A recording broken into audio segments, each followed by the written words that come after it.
Hey, what's up, everybody? This is your boy Kenny, and this is Scandal Season 7, Episode 6, and the name of this episode is Vampires and Bloodsuckers. Sorry this review was late. I've been really under the weather, but I have not forgotten you guys. And this was a really good episode, but before I get started, let me offer my love and condolences to everyone that was affected by the tragedy in Texas as well as Las Vegas. Also, everyone that was affected by the hurricanes, Harvey, Irma, Jose, and Maria. And if you can give any kind of relief or support, please do so, because our fellow man needs our help, and we need to be there to lend a helping hand. Okay, now let's begin with this review.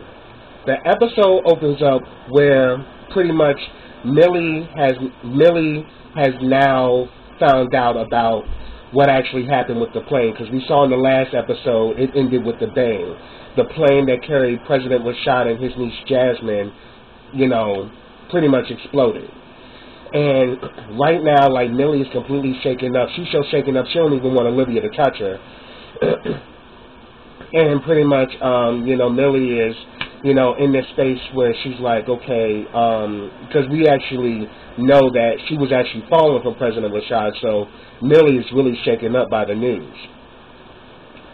But then again, after that, we find out the real deal.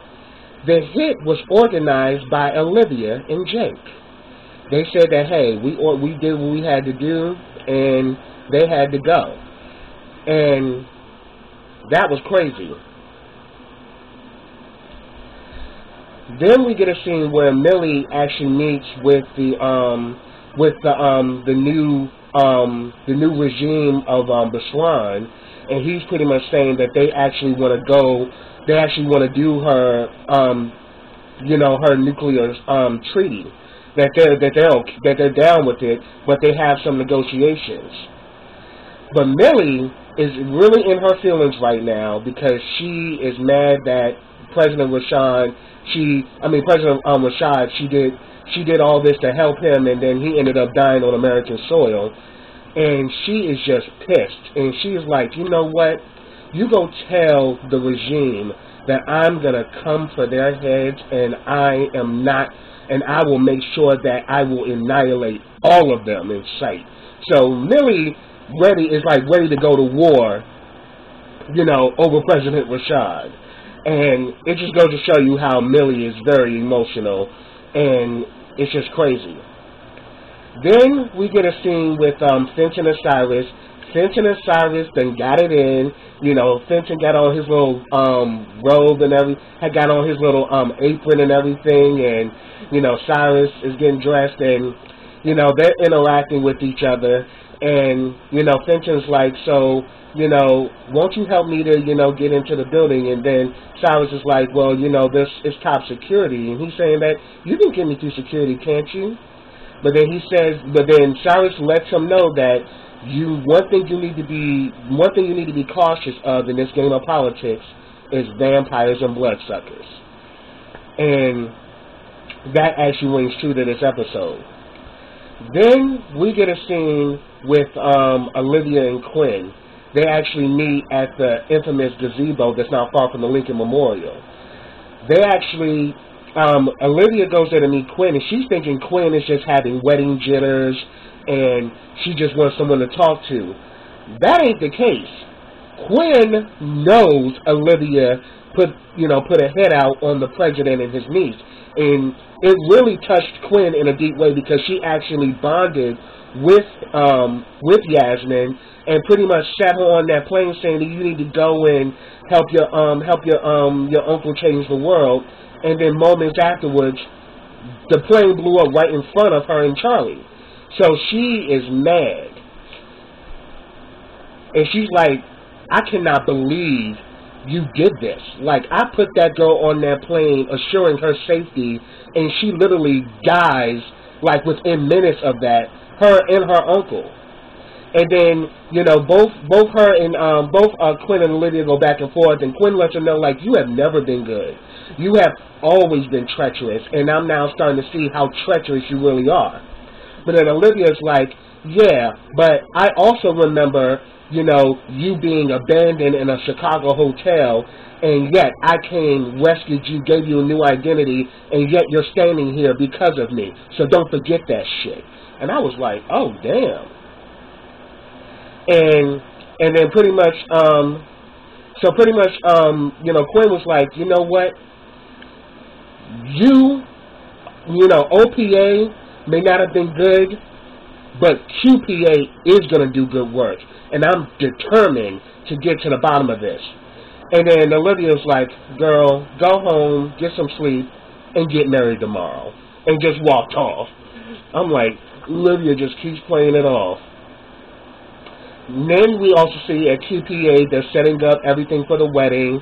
You know, we even get a scene with Quinn. She's sitting there in her wedding dress, kind of debating, you know, things, and pretty much what ends up happening is that I think it was Abby who was supposed to go to get Quinn, and then, you know, everybody's been trying to reach Quinn, but Quinn is nowhere to be found because Abby went to her place, she wasn't there, and Huck's been trying to call her, she's getting no answer, and, you know, next thing you know, we see that, we actually see that Huck goes to her house, he luminols the place, he pretty much inspects everything, he finds her wedding ring, and pretty much he also finds information on her laptop.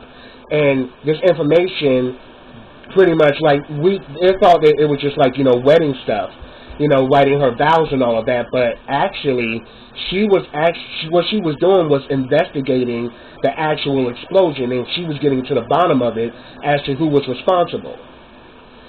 So, now everyone is in panic mode because Quinn is missing on her wedding day, no one knows anything, and it just creates a complete, you know, it shakes everybody up, especially Charlie, because Charlie is like worried sick.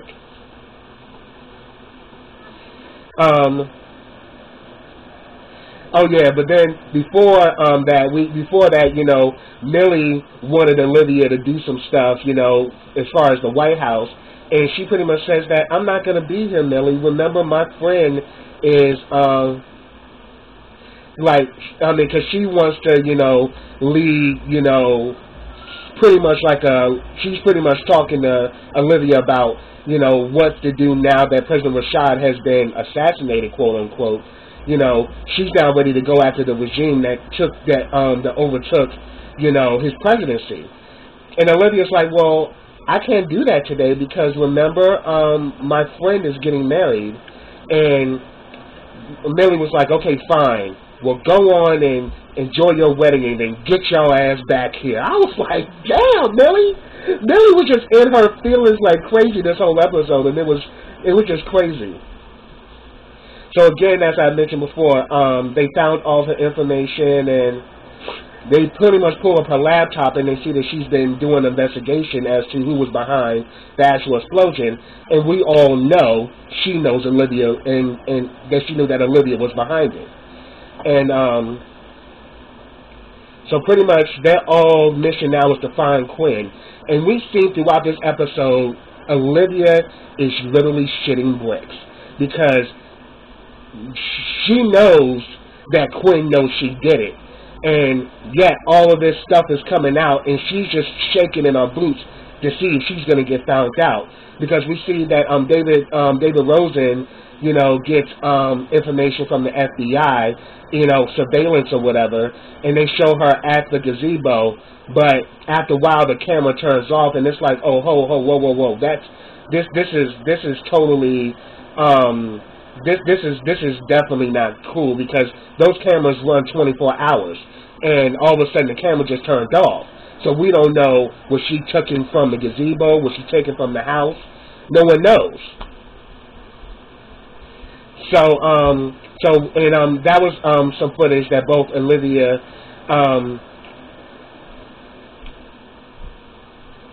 so yeah, we definitely see all this going on.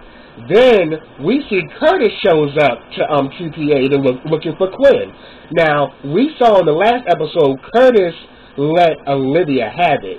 You know, after he had interviewed President Rashad, you know, on his show, she was all, you know, like all geeked up, like, yeah, I told you it was gonna be a grand slam. I told you it was gonna work out. So let's get together. And he's like, I would, but I don't like you. You know, yeah, you're physically attractive and sexually, yes, I'm stimulated, but I was thinking that there was something more to you, and I realized there's nothing there. So he literally just told Olivia that she wouldn't shit to her face. And now he's there and looking for Quinn. He literally tried to avoid Olivia, but Olivia's like, okay, what the hell is going on? And he was saying that Quinn had reached out to me and said that she had found out information about, you know, the death of President Rashad and his niece Jasmine, and I want to get to the bottom of it. And Olivia is trying to stop Curtis, like, Curtis, do not run this story. This is not a good idea. He's like, look, at the end of the day, I'm going to do my job. And if she got information that's going to actually bring justice to this case, I'm all about it. So, yeah, I'm looking for Quinn, and when Quinn gets back, let me know what's going on. And he just blew Olivia off and left. And pretty much kind of stood up to her ass, like, don't tell me how to do my damn job, because we've seen throughout, she's been telling him to make certain moves and stuff, and he's done it, but he's getting to the point he's getting tired of her being controlling. But it makes me question, is he behind Quinn disappearing? So Curtis Price, you definitely on the list as being a possible suspect. So we saw that go down. Yeah.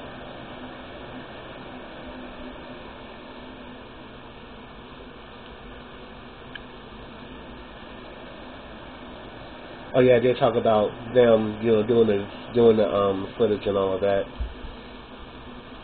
And then they also developed some intel about people who were involved on that plane that day. Like one of the guys, you know, that was on the plane, that was actually loading the plane. Jake and Olivia decide they're gonna pretty much put it on this guy. So pretty much Jake kills him. You know, he pretty much ejects him with opioids, and he dies from an opioid overdose. And then it gets word that the guy who they're framing, supposedly that was behind putting the bomb on the plane, he actually worked for Fenton. So why did they tell that information? Because the next thing you know, we see Fenton is wrapped up in some, plastic wrap, and Charlie is literally torturing the shit out of him. He is literally beating him to a pulp with a bag of oranges. And then he was about to put the hooks in him, was about to kill him, and good thing Huck came in there and stopped him, because he says that he's innocent, he had nothing to do with it. Because they find out that he really has no ties. And, you know, Cyrus was the one who kind of confirmed it, that, look, he has nothing to do with this. You know, he's not running any type of operation. And when they checked that he was innocent, and they realized, damn, Charlie had him and was about to fuck him up, good thing Huck came in there and stopped him, because he was about to kill an innocent man. So throughout this whole situation, you know, Olivia is in panic mode. She's shaking in her boots because Quinn was literally missing, and she knows Quinn knows the truth. But then it's like, okay, who took her? And who's behind it? So pretty much we also see that, you know, that damn David and Abby, you know, they finally, you know, I mean, it got to the point after they got back and Quinn was still missing. Charlie went ape shit. He started throwing, you know, because the whole place was decorated for the wedding. He's just like, get rid of this shit. He started breaking glasses, throwing everything all over the place, because he's mad that on his wedding day, he's ready to get married, and his bride is missing, and no one knows where she is. So we saw that go on, and then, you know, we see that it's actually Sad and Abby. And then David was there, and they both kissed, because we kind of knew that Abby and David was going to get back together. So, no surprise there. And also, we actually see that Millie actually has to sit down with Marcus. And, you know, Millie is saying that she's ready to go to war. Well, actually, at first, she meets with Jake. And she's saying that, you know, can I actually, you know, she said, can I actually, you know, make a call of war on the Botswanian government? And he says yes. And she was like, yes. So since I can make that call, I'm letting you know I want war with the Botswanian government. And Jake was like, I don't think that's possible. And of course, Millie starts flexing her muscle like, what the hell you mean it's not possible? You work under me, and what I say goes. And he was like, when I'm working as the head of NSA, yeah, I am on your call, but right now I'm off, and when I'm off, I don't answer to you, and I don't work for you. So I was like, Jake just shut her ass down. So, but then again, it's like Jake shut her down because actually they were behind the president being killed. It wasn't, you know, the rebels at all.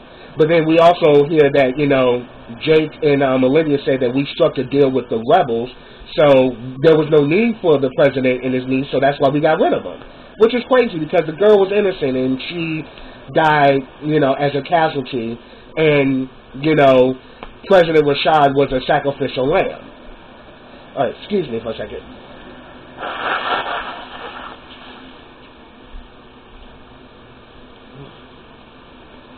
Sorry about that.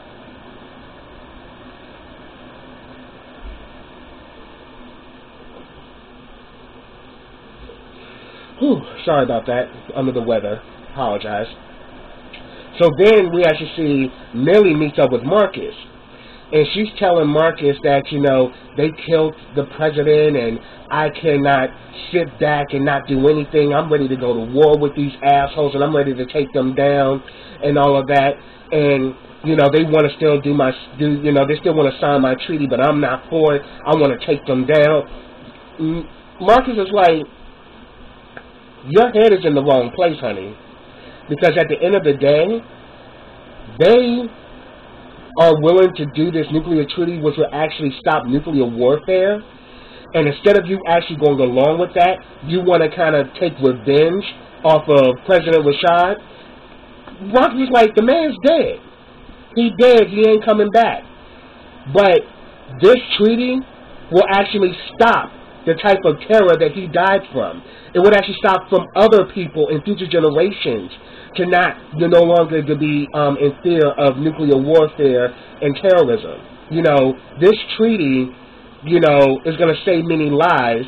And at the end of the day, you have to be about the bigger picture and not about your personal feelings in this situation. So Marcus got her completely together, and we can definitely tell there's still some chemistry between the two of them, but now that she's first lady and now that he's, you know, working with Fitch and also working with QPA, you know, that line is drawn. So he was like, is there anything else, Madam President? And she was like, you can go. So next we actually see that Millie actually meets with the new representative of the Botswanian government, and she lets him know that okay, I've decided that yes, we're going to sign the treaty, but there will be no negotiations. Whatever is, you know, what that treaty says is what follows. There are no negotiations, and that's the bottom line. And he agreed. I mean, because at the end of the day, you pretty much took the government, you know, by hostility. So you didn't actually earn your power. You took power. So at the end of the day, she's like, ain't gonna be no damn negotiations because you ain't even supposed to be in power anyway. So that was her way of honoring President Rashad. So then we actually see towards the end, you know, they actually do some intelligence and everything, and they actually come to find out, I forgot who it was. I think it may have been David Rosen. He came up with some more information, you know, of like some footage, and the footage actually shows, or it may have been Jake. Jake found some footage, and he gave it to Olivia, and it actually shows that Millie, the last place Millie was on that elevator coming up to QPA for the wedding. Someone took her off of that elevator. The question is, who did? Who took Quinn? And we got suspects. We got, Curtis Price. We think that Rowan could have been involved, because he's been trying to pull Olivia from the reins of power. Also Fitz, because remember from the last episode, Fitz was walking toward the end of the episode. Fitz was all proud and everything. Olivia flipped the script and actually had Millie reject him and pretty much said that speaking to me is a privilege. You are to go home. You are no longer to just walk into the White House. Your tenure as president is over, and you will go through my secretary if you have any, more concerns or questions or dealings with our son. She just completely shut the wall down. The question is, did Fitz go back, or is Fitz still around and he's now working in a different fashion? So it's a possibility that it could be Fitz, and he may have taken Quinn to shut down Olivia. So we're gonna see what's gonna pop off with that. But yeah, this was a really good episode, and it's just getting crazier and crazier. Like, this last season is extremely explosive, and I'm so here for it. But that's what I have, y'all. If I missed anything, put it down in the comments. I'd love to talk to you about it. But subscribe to my channel.